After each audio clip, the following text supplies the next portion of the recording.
함께 사도신경으로 우리 신앙을 고백합니다. 전능하사 천지를 만드신 하나님 아버지를 내가 믿사오며 그 외아들 우리 주 예수 그리스도를 믿사오니 이는 성령으로 잉태하사 동정녀 마리아에게 나시고 본디오 빌라도에게 고난을 받으사 십자가에 못 박혀 죽으시고 장사한 지 사흘 만에 죽은 자 가운데서 다시 살아나시며 하늘에 오르사 전능하신 하나님 우편에 앉아 계시다가 저리로서 산 자와 죽은 자를 심판하러 오시리라. 성령을 믿사오며 거룩한 공예와 성도가 서로 교통하는 것과 죄를 사하여 주시는 것과 몸이 다시 사는 것과 영원히 사는 것을 믿사옵나이다. 아멘. 찬송 379장입니다. 찬송 379장 내 갈 길 멀고 밤은 깊은데 379장 가사 먼저 함께 읽습니다. 1절부터 함께 읽습니다.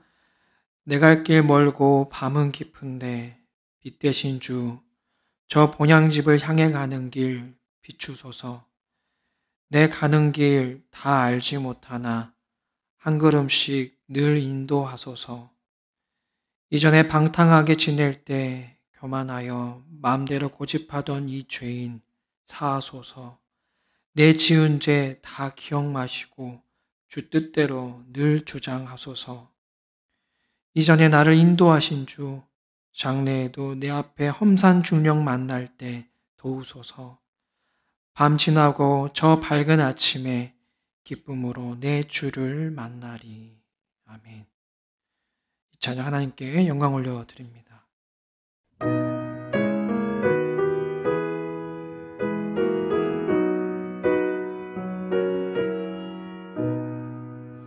내 갈 길 멀고 밤은 깊은데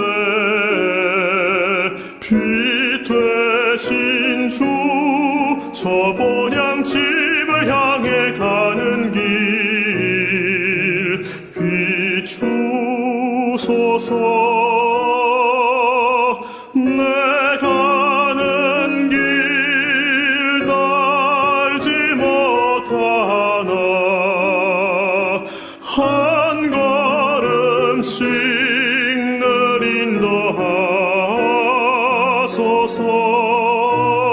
인도하소서.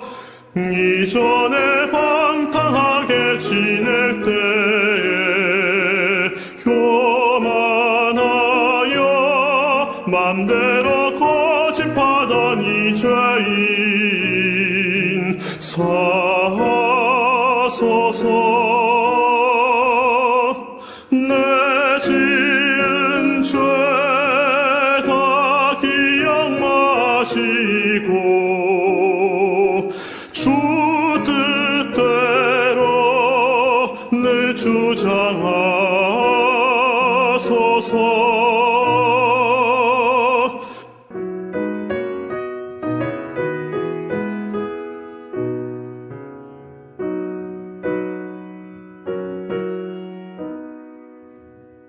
이전에 나를 인도하신 주 장래에도 내 앞에 험산 출령 만날 때 도우소서. 밤 지나고 저 밝은 아침에 기쁨으로 내 주를 만나리.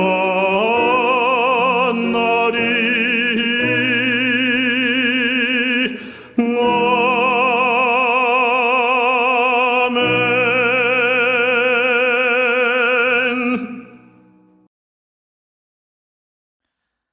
하나님께서 오늘 우리에게 주신 말씀은 신명기 6장 1절에서 9절까지 말씀입니다. 신명기 6장 1절에서 9절까지입니다.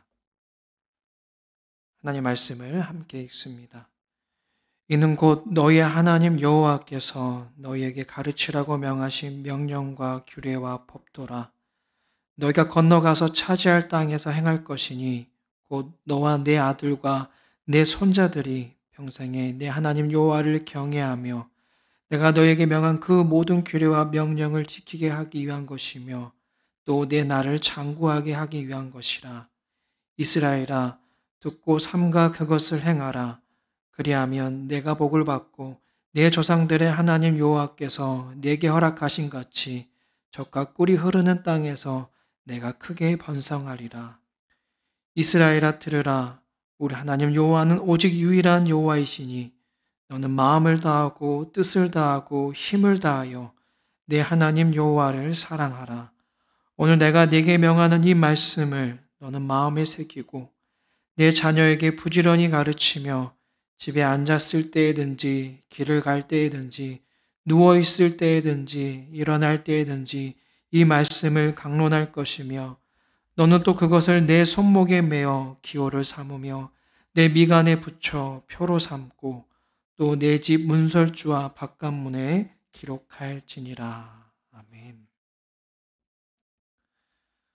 우리가 성경을 보면은 성경에서 말하고 있는 믿음은 두 가지 양상을 가지고 있음을 발견하게 됩니다. 먼저는 예수님을 구원자로 믿는 것이고 다른 하나는 우리가 자주 놓치는 부분인데 예수님을 나의 주인님으로 고백하는 것입니다. 즉 우리가 예수님을 구주로 고백하고 믿는다는 것은 예수님을 나의 구원자로 믿는 것이고 또 예수님을 나의 주인님으로 삼겠다는 것입니다. 그럼 제가 여러분께 질문을 드리겠습니다. 여러분 진정으로 예수님을 나의 구주로 고백하고 믿으십니까? 정말 그렇다면은 나의 구주로 고백하고 있는 예수님을 나의 주인님으로 모시고 계십니까? 예수님만이 여러분 삶의 주인이 되십니까? 예수님을 나의 구원자, 나의 구주라고 고백하는 것은 그리 어렵진 않은데 예수님을 나의 주인님, 나의 주인이라고 고백할 때는 뭔가 약간의 망설임과 또 어색함이 있다면 예수님과 우리의 관계를 재정립할 필요가 있습니다. 우리가 예수님과의 관계를 그저 구원하는 자, 또 구원받는 자 이렇게만 여기게 된다면 아무래도 우리는 수동적인 자세를 취할 수밖에 없을 것입니다. 하지만 주인과 종의 관계를 여기게 된다면 어떨까요? 예수님과 나와의 관계를 주인과 종의 관계를 여긴다면 어떻겠습니까? 그런 수동적인 자세는 용납되지 않을 것입니다. 주인의 입장에서 생각해 봤을 때 종이라는 존재가 그저 주인 눈치 보고 적당히 하고 대충 하고 그렇게 수동적인 자세만을 취한다면은 그런 종은 쓸모없는 존재에 불과할 것입니다. 그래서 우리는 예수님을 진정으로 나의 구주로 믿는다면 우리는 주인 되신 예수님께 적당히 믿고 또 적당히 신앙생활 하려는 그러한 태도를 우리는 버려야 합니다. 우리가 신앙생활 할 때 가장 경계해야 할 태도가 바로 이것입니다. 적당하게 믿고 적당하게 신앙하려는 것. 즉 신앙과 삶을 분리하려는 그런 유혹을 우리는 늘 경계해야 합니다. 우리는 신앙을 내 삶의 여러 카테고리 가운데 하나로 여기지 말아야 합니다. 이게 무슨 말이냐면 마치 학교나 회사처럼 신앙을 교회라는 기관에 속하는 것으로 여기지 말라는 것입니다. 주일날 내가 교회 갈 때만 내 신앙을 꺼내지 말라는 것입니다. 신앙은 내 삶의 한 카테고리에 묶여 있어서는 안 됩니다. 여러분 한번 생각해 보십시오. 여러분에게 있어서 가족은 어떤 존재입니까? 여러분에게 있어서 가족은 어떤 존재예요? 가족이라는 어떤 카테고리에 묶여 있습니까? 그렇지 않죠. 가족은 우리 삶에 떼려야 뗄 수 없는 관계이며 또 우리 삶의 터전과도 같습니다. 요즘 하나님의 평화가 절실히 필요한 우크라이나를 보고 있으면 정말 이 가족의 소중함을 많이 느끼게 됩니다. 삶의 터전과도 같은 가족을 지키기 위해서 목숨 걸고 전선에 뛰어드는 이들을 보면서 이 가족이라는 존재는 우리 삶의 어느 한 부분을, 어느 한 카테고리를 차지하는 것이 아니라 삶이고 터전이다라는 것을 깨닫게 됩니다. 결코 적당히라는 단어가 용납되지 않는 게 가족인 것 같습니다. 신앙도 마찬가지예요. 가족이란 존재가 내 삶의 터전이고 내 삶 그 자체라면 그런 것처럼, 그래서 적당히가 용납되지 않는 것처럼 신앙도 우리 삶의 터전이 되어야 되고 우리 삶의 바탕이 되어야 합니다. 그저 적당히 믿고 교회 갈 때만 꺼내 쓰는 것이 되어서는 안 되는 것입니다. 적당히가 아닌 온전히 우리 삶과 분리되지 않는 그러한 신앙을 하나님께서는 오늘 우리에게 요구하고 계십니다. 오늘 우리가 함께 읽은 말씀에서도 보면은 그렇게 삶과 신앙이 분리된 적당히 믿는, 적당히 그렇게 신앙을 갖는 것을 배격하고 온전히 하나님만을 신앙해야 함을 하나님께서는 말씀하십니다. 오늘 말씀은 가나안 입성을 앞에 둔 이스라엘 백성을 향한 하나님의 선언이자 또 하나님의 명령입니다. 오늘 말씀의 핵심 구절이 4절, 5절 말씀인데요. 우리 다시 한번 4절, 5절 말씀 함께 읽어보겠습니다. 함께 읽습니다. 이스라엘아 들으라. 우리 하나님 여호와는 오직 유일한 여호와이시니 너는 마음을 다하고 뜻을 다하고 힘을 다하여 내 하나님 여호와를 사랑하라. 아멘. 이스라엘아 들으라. 이 들으라는 것은, 이 들으라는 말은 우리가 잘 아는 히브리어 쉐마이죠. 쉐마입니다. 하나님은 가나안 입성을 앞에 둔 이스라엘 백성을 향하여서 쉐마, 들으라라고 말씀하시면서 그들이 약속의 땅에 들어갔을 때에 꼭 지켜야 할 것이 있다라고 말씀하십니다. 그게 뭐냐면은 방금 우리가 읽었듯이 바로 마음을 다하고 뜻을 다하고 힘을 다하여서 하나님만을 사랑하라는 것입니다. 적당하게, 그저 적당히 대충 하나님을 사랑하라고 명하신 것이 아니라 마음과 뜻과 힘을 다해 온전히 하나님만을 주목하며 하나님만을 사랑하라고 말씀하십니다. 자, 그럼 이런 의문이 듭니다. 어떤 의문이냐면 왜 그렇게 하나님만을 마음과 뜻과 힘을 다해 사랑해야 될까? 물론 하나님이 유일하시고 참된 신이라는 것을 알겠는데 그럼에도 왜 우리는 그런 하나님만을 사랑해야 될까? 혹시 우리가 믿는 하나님은 다른 것을 사랑하면, 다른 누군가를, 다른 무엇인가를 사랑하면 질투하는 분이셔서 하나님께서는 하나님 자신만을 사랑하라고 우리에게 말씀하시는 게 아닐까? 이런 의문이 우리에게 듭니다. 실제 성경에서도 보면요, 하나님을 질투하시는 분이라고 소개하고 있습니다. 출애굽기 20장 5절 말씀이에요. 그것들에게 절하지 말며 그것들을 섬기지 말라. 나 내 하나님 여호와는 질투하는 하나님인즉 나를 미워하는 자의 죄를 갚되 아버지로부터 아들에게로 3, 4대까지 이르게 하거니와. 지금 분명히 하나님은 질투하는 분이시다, 질투하시는 분이시다라고 성경은 말하고 있습니다. 자, 그런데 만약 우리가 하나님만을 사랑해야 하는 진짜 이유가 하나님은 질투하는 분이시고 그 질투가 하나님 자신을 위한 것이라면 어떤 문제가 생길까요? 우리가 믿는 하나님은 다른 이방신들과 별반 다르지 않는 그저 그런 신으로 추락하고 맙니다. 다른 이방신들처럼 하나님 외에 다른 것을 믿으면 3, 4대까지 그 죄의 책임을 돌리며 다른 신을 믿는 이방인들까지도 학살하는 그런 배타적이고 포악한 신에 불과한 하나님이 되고 마는 것입니다. 그런데 정말 우리가 믿는 하나님이 그런 분이실까요? 우리가 믿는 하나님 그렇게 질투가 많으셔서 우리가 다른 것을 믿으면은 폭군처럼 그렇게 분노하시고 그렇게 당신의 사랑하는 백성들에게 벌 주시는 그런 하나님이실까요? 우리가 마음을 다하고 뜻을 다하고 힘을 다하여 하나님을 사랑하지 않으면 안 되는 이유가 하나님은 질투하는 분이시고 그러시기 때문에 하나님은 배타적이고 포악한 분이시기 때문에 그런 하나님이 두려워서 그런 하나님한테 벌을 받지 않기 위해서 우리는 하나님만을 온전히 사랑해야 되는 것일까요? 전혀 그렇지 않습니다. 우리가 믿는 하나님 결코 그러한 분이 아니십니다. 하나님의 질투는 그저 변덕이 심한 이방신들과는 전혀 차원이 다릅니다. 하나님의 질투는 하나님의 사랑과 의지의 표현으로 우리는 받아들여야 됩니다.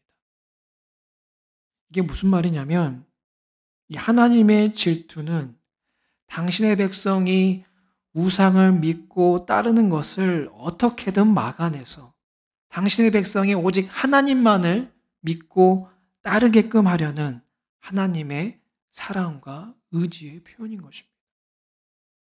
왜 그렇게까지 하실까요? 우상을 따르는 것은 잎사귀가 마른 것과 같이 죽음에 이르는 길이지만 하나님을 따르는 것은 철을 따라 열매를 맺는 그런 생명의 길이기 때문에 하나님은 그렇게 질투로서 표현되는 그런 사랑과 의지로서 당신의 백성들을 그렇게까지 분노하시면서 때로는 품으시는 것입니다. 마치 부모가 철없는 자식이 바른 길로 가길 바라는 그런 사랑과 절실한 마음이 바로 이 하나님의 질투로 표현된 것입니다. 그렇기 때문에 그런 분이시기 때문에 우리는 하나님만을 온전히 사랑해야 하는 것입니다. 그리고 우리가 하나님만을 온전히 사랑해야 하는 근본적인 이유는 하나님께서 먼저 우리를 사랑하셨기 때문입니다. 이게 참 중요해요. 우리가 먼저 하나님을 사랑한 것이 아니라 하나님께서 먼저 우리를 사랑하셨기 때문에 우리 또 하나님을 사랑해야 되는 것입니다. 여기에 대해서 사도 요한 이렇게 분명히 말합니다. 요한일서 4장 19절 말씀이에요.